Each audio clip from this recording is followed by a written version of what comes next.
Winx Club follows the classic hero's journey, adding charming characters, compelling world building, and a one-of-a-kind art style to the mix. Winx Club is an Italian magical girl animated show by Gino Straffi. It deals with Bloom, a seemingly normal girl from our Earth who finds out she's a fairy and moves to a magical world to study her powers and discover her origins. It came out in 2004, and after 5 long years of production, it was a huge success, achieving high ratings all over Europe, being exported to over 150 countries, and making billions of dollars out of dolls, merchandise, comics, live shows, and more. Why did it work? The first season captured the hearts of fans worldwide through its focused character-based narrative, compelling world building, and recognizable art style. The first season of the show introduces the magical world of Magix to the protagonist and audience alike, by following Bloom in a retelling of the classic hero's journey, a storytelling framework divided into 12 steps that many stories follow.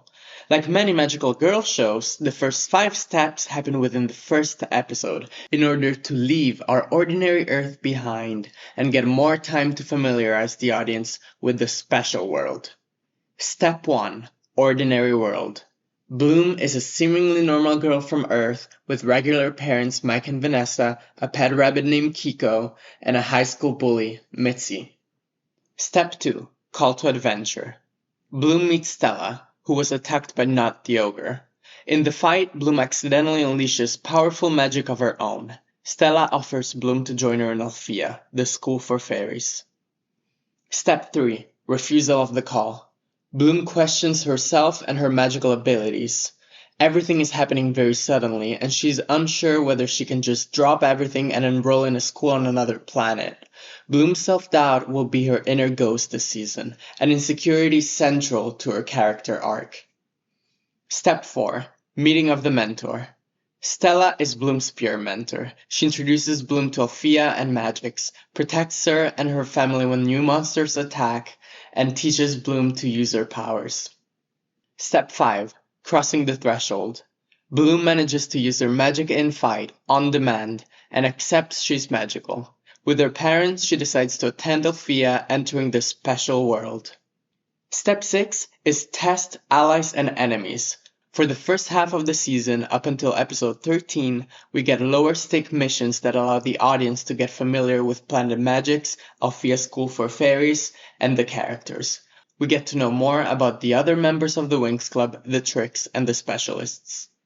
I need to make it clear that lower stakes is not inherently bad. Some of the most beloved episodes are part of this lineup, and we do get meaningful multi-episode plots. For instance, we learn about Stella's ring, the Ring of Solaria, a powerful heirloom passed down the royal family of Stella's home planet. Initially, the Tricks mistakenly think it holds the power of the Great Dragon, a power they seek, and try to steal it multiple times, leading to Bloom's first transformation, Stella being kidnapped, and the girls having to infiltrate the School for Witches Cloud Tower in order to steal it back. While most of the supporting cast does not get season-long arcs the same way Bloom does, they are fleshed out characters who all get time to shine, contributing to the show's charm and appeal. We learn about their pasts, the divorce of Stella's parents and Musa's mother's passing. We see how the Winx Club interacts with each other, with Stella and Musa often butting heads, and Flora initially invading everyone's spaces with her plants and potions. Crushes and romance are also not missing, with most girls, especially Bloom, Stella, and Musa, getting meaningful romantic plots. These moments feel more human, and reminiscent of regular teenagers, and they go a long way in making the characters feel real, getting the audience attached to each of them. After half a season of the show, when the audience has gotten familiar with the characters and the world, the show starts raising the stakes, moving on to Step 7, Approach to Inmost Cave. The moment where the external plot and the character's subconscious wound start pointing at the same truth. The hero becomes aware of what the real question is, but does not have the answer. While the Tricks find out Bloom has the dragon flame, Bloom is told she was adopted, mysteriously found in a burning building when she was just a baby. The question is not where do my powers come from anymore. It becomes where do I come from? Who am I? The quest starts becoming more personal and the stakes higher. This revelation and the culmination of personal drama introduced primarily through the romantic plot lead to Step 8, the ordeal, facing death. In episode 18, the Tricks steal Bloom's dragon flame and start their conquest of the magical dimension. Suddenly, Bloom cannot back out anymore, as the Tricks are using her powers to destroy the entire planet. This is officially where the overarching plot becomes more important than Bloom herself or any of the other characters. Everything is on the line. Step 9 is the reward, seizing the sword. The hero gains something valuable, often necessary to succeed. This quest is Bloom's search for the dragon flame, which leads to her finding out more about her personal history. The reward is finally gained in episode 25, when Daphne helps Bloom realize she belongs in both Magix and Earth. Her past is what makes her who she is. It's what makes her person and her power, and nobody can steal it. Through her newfound confidence, Bloom completes her character arc and wins back her power. Her ability to use her magic fully and save the day is directly tied to her personal growth. Step 10 is the road back, in which Bloom saves Sky, who had journeyed with her, and heads back to Alfea to save the day.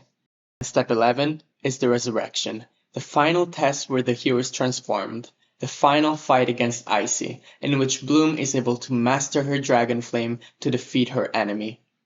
The final step is step 12, return with elixir. The war is over, Bloom brings Icy and the Tricks to justice, and everyone can celebrate the end of the conflict. Bloom also gets a kiss from her love interest, Sky. Season 1 follows the hero structure pretty closely, varying the pacing to give more time to establish characters and world building. What makes it particularly appealing in this case is how closely Bloom's magical hero's journey mirrors her personal character arc, with the dragon flame, the reward necessary for the final battle, being obtained through overcoming her insecurities and urge to run away and give up. With the show building an entirely new original world and magic system, the focus on Bloom over the other characters is justified, as it gives the show a more clear focus and the audience a familiar anchor point as we discover the rest.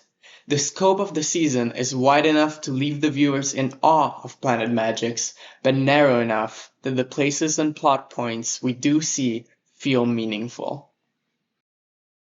While the characters and plot are undoubtedly what allows the show to connect with the audience, the unique and trendy world building and art style go hand in hand to create an original and recognizable feel for the cartoon. Winx Club takes clear inspiration from popular media of the time, mixing and adding new elements to create something unique, perfectly in line with the trends of the time. Like many magical girl shows, Winx's first reference is Sailor Moon, essentially the mother of the magical girl genre as we know it today. A team of heroines in coordinated outfits, each assigned a color and elemental power, transformed to fight evil. Sailor Venus and Stella also share very clear design similarities, from the long blonde hair and orange color palette to the role. They are the first magical girl to appear and somewhat discover or awaken the main character. Where Winx differentiates itself from most other cartoons of the same genre is the school setting, which is more reminiscent of Harry Potter. On Planet Magix, being a fairy is nothing new for most of the population. All other Alfea students are in fact fairies. This allows the cast to really stand out for their actions and decisions, instead of just being the chosen ones. Especially before Bloom finds out she has the dragon flame, she's actually one step behind everyone else, as she was raised on non-magical planet Earth and can't even transform. In addition, because there are a lot of fairies, the show gets more creative and specific with each girl's element. It's not just the typical elements, fire, earth, air, and water. We also get elements like technology, music, and the sun and the moon. The setting also borrows a lot from sci-fi, as Magix is far from the average fantasy setting. Technology meets magic, leading to spaceships, futuristic-looking cities and cars, and techno-magic gadgets that can be used to fight. Together, these elements create a universe that is one of a kind and very refreshing to the audience, while also feeling familiar enough to be understood with ease. Last but not least, the art style is the final puzzle piece to Winx Club's success. While I kept this for last, this is actually what anyone would see first, and is essential to draw in the viewer. Color, shape, and new technologies allow Winx Club to have a distinctive style that makes it stand out. The first season of the show uses color in a very clever way that I would define orderly bright. Each of the 5 girls has distinctive color palettes that make them easy to tell apart. Bloom has the complementary orange and blue, with Stella having a similar color palette differentiated by her golden hair. Flora shares their green accents with Tecna, but they each have different dominant colors, pink and purple respectively. Musa has my personal favorite color palette, using analogous colors, red as the dominant with purple and deep blue accents. This use of color is bright and appealing while also not feeling messy. The environments and the backgrounds also help ground the varied palette of the characters, as most environments have a single main color. Gardenia, Bloom's hometown, is ordinary, but warm and welcoming, so orange and brown tones are used. Magix, on the other hand, is vibrant and magical, so its dominant color is an aqua green, with Alfia's exterior in pink complementing it and standing out. It's letting the school catch the audience's eye, while also visually showing it belongs. This use of color allows for a very bright show that is never overwhelming or messy to see. Shape is the next tool the show uses to craft its recognizable style. The team behind Winx Club was inspired by Italian fashion to create its outfits, so the visual design of the characters also takes inspiration from fashion sketches. The lines are very jagged and sharp, while keeping the faces and eyes rounded and friendly. This very defined body type that is mostly consistent for all characters in the show doesn't just make it recognizable, but allows fans to easily create their own original characters and have them easily read as Winx, further strengthening the reach of the show and the identity of the brand. Winx Club Season 1 was a massive success when it came out in 2004.